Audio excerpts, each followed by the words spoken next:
आज की वीडियो भी एक कमेंट के ऊपर है। मुझे एक मदर का कमेंट आया था कि मेरा बेटा बोलता तो है पर वो कन्वर्सेशन नहीं कर पाता है, उसको बातों को समझने में दिक्कत आती है और कोई कुछ पूछता है तो वो अपने मन से ही कुछ भी आंसर कर देता है पर प्रॉपर आंसर नहीं कर पाता है और एक ही बात को वो दिन में 10 बार बोलता रहता है, बार बार रिपीट करता है एक ही बातों को और उसको कब और क्यों का कॉन्सेप्ट भी समझ में नहीं आता है। तो देखिए, ये सब इसलिए हो रहा है क्योंकि आपके बच्चे की स्पीच तो आ गई है पर उसके पास लैंग्वेज नहीं है। तो आपको उसकी स्पीच को लैंग्वेज में कन्वर्ट करना होगा और आप खुद ही देखिए, अगर आप 1-1.5 महीने इस तरीके से बच्चे पे वर्क करेंगे तो आपको पॉजिटिव रिजल्ट दिखने लगेंगे। 1-1.5 महीने के अंदर ही आपको बच्चे में बहुत ही ज़्यादा चेंजेस दिखाई देंगे। तो मेरी लड़की में भी ये सारे सिम्टम्स थे पहले, जब उसमें स्पीच तो थी बट लैंग्वेज नहीं थी। उस टाइम उसमें भी कुछ यही सिम्टम्स थे। तो किस तरीके से मैंने उसके इस सिम्टम्स पे वर्क किया और उसकी जो स्पीच है उसको लैंग्वेज में कन्वर्ट किया, मैं पूरा एक्सपीरियंस बेस ही आपको बताने वाली हूँ। तो आप इस वीडियो को लास्ट तक ज़रूर देखिएगा और भी पेरेंट्स को हेल्प मिलेगी इस वीडियो से, इसलिए मैंने ये कमेंट लिया हुआ है। तो सबसे पहले ये देख लीजिए कि अगर आपका बच्चा स्क्रीन देख रहा है तो आपको उसकी स्क्रीन को एकदम 0 कर देना है, क्योंकि आप उसकी स्क्रीन चालू रखेंगे और उसको आप सिखाएंगे कोई भी चीज़, भले ही बोलना हो या बिहेवियर हो या कुछ भी हो, आप उसको अगर सिखाएंगे तो वो नहीं सीख पाएगा, या तो टाइम लगाएगा या फिर नहीं सीख पाएगा, क्योंकि उसका अटेंशन फोकस नहीं रहेगा ना उस चीज़ में, इस वजह से। अब देखिए, बच्चे की स्पीच आ गई है, आपने बोला कि बच्चा बोलता है और कन्वर्सेशन नहीं कर पाता है। तो कन्वर्सेशन के बारे में आप जान लीजिए कि कन्वर्सेशन इंसान कब कर पाता है, जब इंसान को क्वेश्चन करना आता है और क्वेश्चन के आंसर करना आता है, तभी वो कन्वर्सेशन कर पाता है। जैसे 2 लोग आपस में बात कर रहे हैं तो पहले ने पूछा कि आपने क्या खाया, यानी कि सामने वाला पूछ रहा आपने क्या खाया, वो क्वेश्चन कर रहा है, तो आपको क्या आंसर करना है, मैंने दाल राइस खाए। तो जब बच्चे को क्वेश्चन का आंसर करना आएगा तभी वो कन्वर्सेशन कर पाएगा। अब 2 लोग कन्वर्सेशन कर रहे हैं तो एक ने पूछा कि आपने खाना क्या खाया, तो उसने बोला दाल चावल खाए। फिर अब आपका फर्ज बनता है आप बोलो कि आपने क्या खाया, तो वो भी बोलेगा मैंने रोटी सब्जी खाई। तो ऐसे करके अगर आपको क्वेश्चन करना भी आता है और आपको क्वेश्चन के आंसर करना भी आता है तो आप कन्वर्सेशन कर सकते हैं।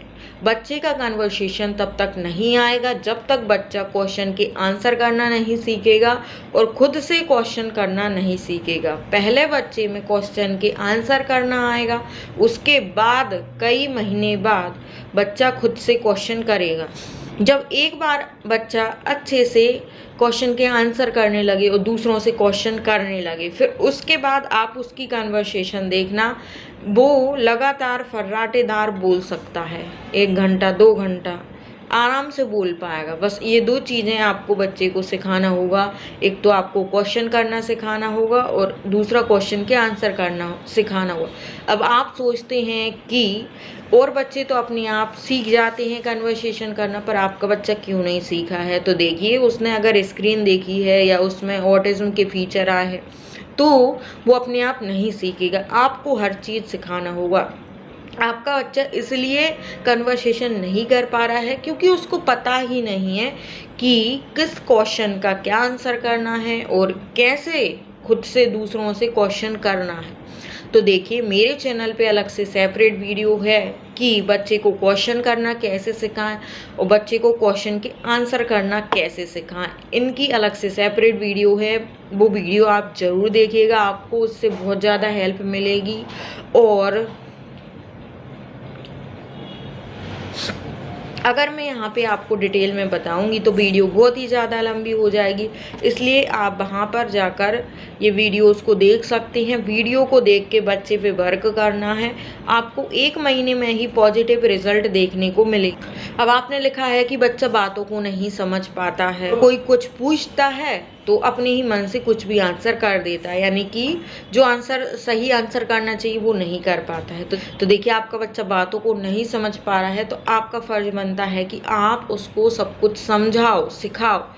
आप एक ही चीज़ बार बार बोलेंगे बच्चे से तो वो समझने लगता है कि किस चीज़ को क्या बोलना है, कैसे बोलना है। अब आप बार बार बच्चे को बोलो गेट खोलो, गेट लगाओ, पापा गए, पापा आए, तो आप बार बार ये चीज़ बोलेंगे तो बच्चा कैच करने लगता है, उसको समझ में आ जाता है कि ये गेट है और इसको ऐसे खोलते हैं तो उसको गेट खोलना बोलते हैं, और ये गेट है इसको ऐसे लगा देते हैं तो उसे गेट लगाना बोलते हैं। तो आपको हर चीज़ बच्चे को सिखाना होगा। आप सोचो कि अपने आप वो सीख जाएगा, तो अपने आप नहीं सीखेगा। हर चीज़, हर सेंटेंस आपको शुरू में बच्चे को सिखाना है। यकीन मानिए, जब आप हर सेंटेंस, हर चीज़ उसको सिखाएंगे तो जो आपने नहीं सिखाया है वो खुद से सीखने लगेगा। देख के, समझ के, सुन के वो सीखने लगेगा। अब आपने बोला कि एक ही बात को 10 बार दिन में बोलता है, तो देखिए इसको एकलालिया बोलते हैं। जब बच्चा बोलना शुरू करता है तो उसके पास और कुछ नहीं होता, उसके पास और लैंग्वेज नहीं होती है,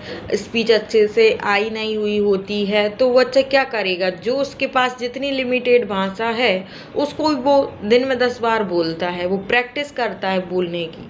तो देखिए, आप उसको और भी ज़्यादा सिखाइए, और सेंटेंस, और भी बातें, जो भी आप काम कर रहे हो सब चीज़ों के नाम बताओ, सब कुछ उसको सिखाओ, उसके मेमोरी में और भी सेंटेंस आएंगे तो फिर वो धीरे धीरे रिपीट करना छोड़ देगा। पहले मेरी बेटी भी कम बोलती थी, तब स्कूल जाती थी तो स्कूल से 1-2 वर्ड कुछ सुने आती थी, ऐसे बैठ जाओ, खड़े हो जाओ, या कुछ भी सुनाती थी तो वो बोलती रहती थी, वही वर्ड रिपीट करती रहती थी दिन भर, क्योंकि उसके पास बोलने के लिए और कुछ था ही नहीं।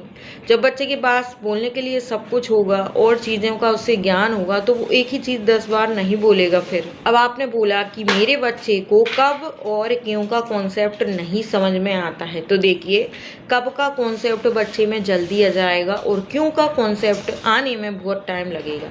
तो कब का कॉन्सेप्ट सिखाने के लिए आपको क्या करना है कि देखो, आपको सुबह से ही बच्चे को बोलना है कि कब उठोगे, कब खाओगे, कब नहाओगे, पापा कब आएंगे। इस तरह के क्वेश्चन आंसर आपको बार बार बच्चे से करना है और सिचुएशन के अनुसार करना है। जैसे बच्चा सो के नहीं उठ रहा है तो आपको बोलना है कब उठोगे, कब जाओगे, कब आओगे, कब खाना खाओगे, कब नहाओगे, कब खेलोगे, कब सोओगे। इस तरीके से कब वाले कॉन्सेप्ट आपको करना है, और आपको दूसरे पर्सन के साथ भी कब वाले कॉन्सेप्ट करके उनको, आपको बच्चे को बताना है। जैसे बच्चे के पापा हैं, आप उनको बोलिए कि कब खाना खाओगे, कब टीवी देखोगे, कब बाहर जाओगे, कब कपड़े पहनोगे, कब जूता पहनोगे। तब बच्चे को थोड़ा थोड़ा समझ में आएगा कब का कॉन्सेप्ट।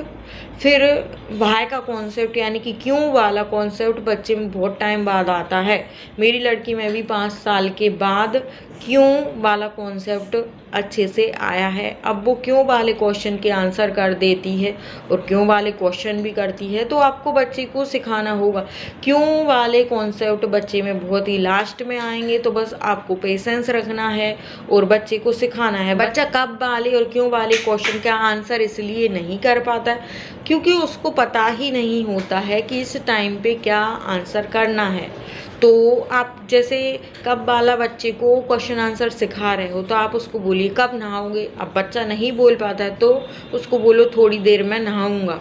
अब आप बोलोगे कब ब्रश करूंगा, तो फिर आप बोलिए कब ब्रश करोगे, तो फिर बच्चे को आप ही बोल के बताइए कि थोड़ी देर से करूँगा, अभी करूँगा। इस तरह के आंसर करना आपको सिखाना होगा शुरू में बच्चे को, और क्यों वाले क्वेश्चन के आंसर करना भी आपको सिखाना होगा।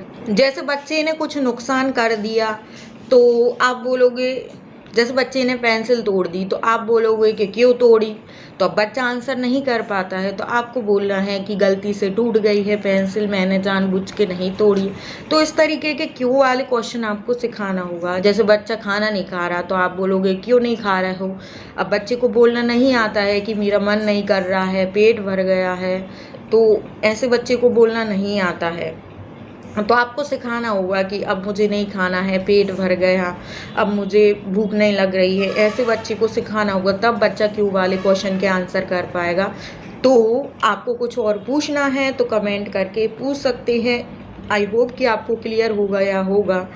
तो एवरीवन, आपको ये वीडियो कैसी लगी? अच्छी लगी है तो लाइक शेयर कर दें, चैनल पर नए हैं तो सब्सक्राइब भी कर दें। तो चलिए आज के लिए बस इतना ही।